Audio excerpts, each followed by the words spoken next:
Are you sitting comfortably? Then let's begin.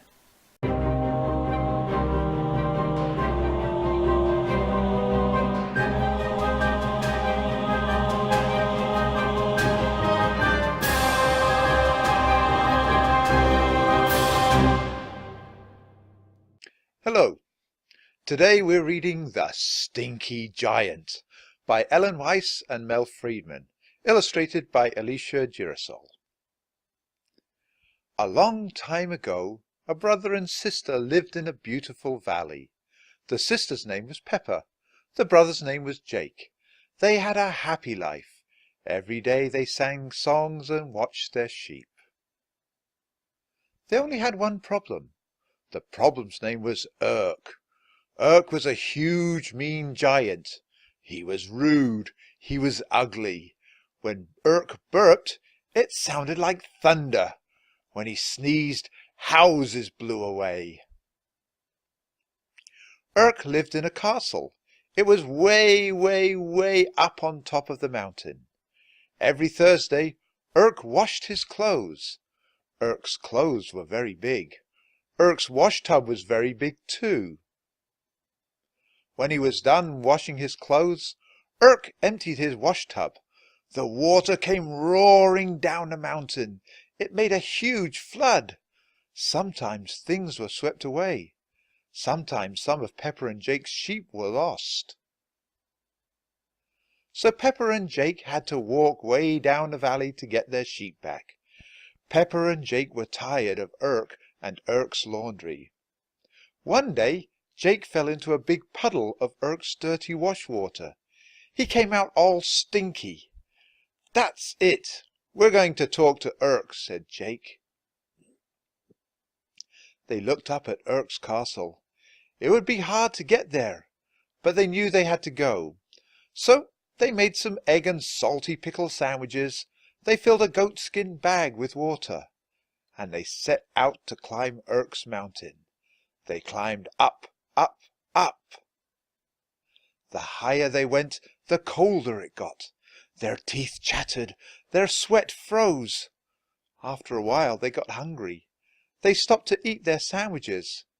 Their lunch made them thirsty, but the water in the goatskin was frozen solid. Finally they arrived at the castle. They banged hard on the door. Boom, boom, boom.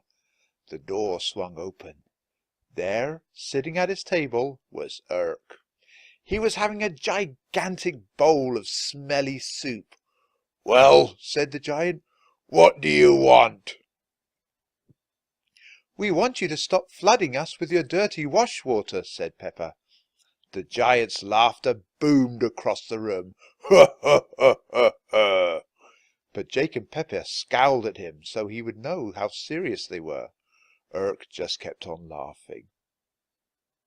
"Okay," Urk finally said. "I have an idea. We giants have a secret riddle. No one has ever been able to answer it. If you can't answer the riddle, I will boil you for soup, and I'll throw your sheep in too. If you can answer it, I lose. I'll move away." "Where will you move to?" asked Pepper. "You can pick, 'cause I won't lose," said Urk. Jake pointed to the map. "Here," he said. They shook on it. Urk gave them the riddle. "There is something you see every day, and it is one thing, but also three things."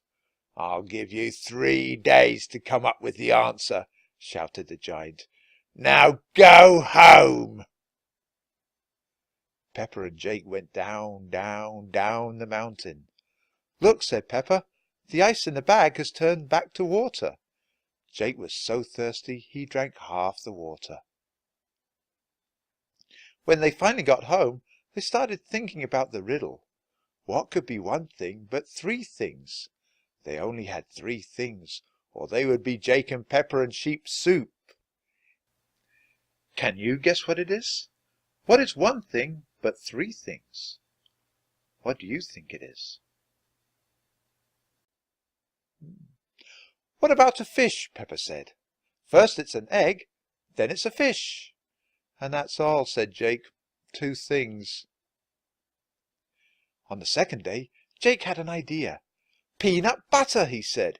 It's crunchy or it's creamy. And that's all, said Pepper. Then she said, what about a book? It's open or it's closed. But that was only 2 things. After that they were so tired they had to go to sleep. But they went to bed scared. If they didn't come up with an answer tomorrow, they would be soup. On the 3rd morning, Jake and Pepper were really worried. Today they had to go back to Urk, and they still had no answer. Let's have some dandelion tea, said Pepper. It'll help us think. So Jake put water in the kettle and put the kettle on to boil. Pepper decided she would have some iced tea. Soon the water was boiling. The kettle whistled. The steam came jetting out of the spout. Jake and Pepper looked at the steam. They looked at Pepper's ice. Then they looked at each other. Water, they said together. Water like the stuff they used to make the tea. Water like the ice in Pepper's glass. And water like the steam coming out of the kettle. They raced back up the mountain. They didn't even care that the water in their goatskin bag was turning to ice. And they didn't even care about Urk's steamy, stinky washwater. They had won. We figured it out, said Pepper. It's water, said Jake. Steam, ice and liquid, but all water. Urk turned red. Then he turned purple. No, he shouted. You couldn't have figured that out. Nobody figures it out. But they had, and a deal was a deal. Urk would have to move to the horrible land of Hooey, and he would have to wash his clothes in the great smelly swamp. Urk hated it, but a deal was a deal. He left the very next day for the horrible land of Hooey, but he left his dirty socks behind. If you like this video, please leave a like and subscribe to my channel. And also leave a comment below telling me what stories you would like me to read. Thank you. And that's all for now. So good morning, good afternoon, and good night.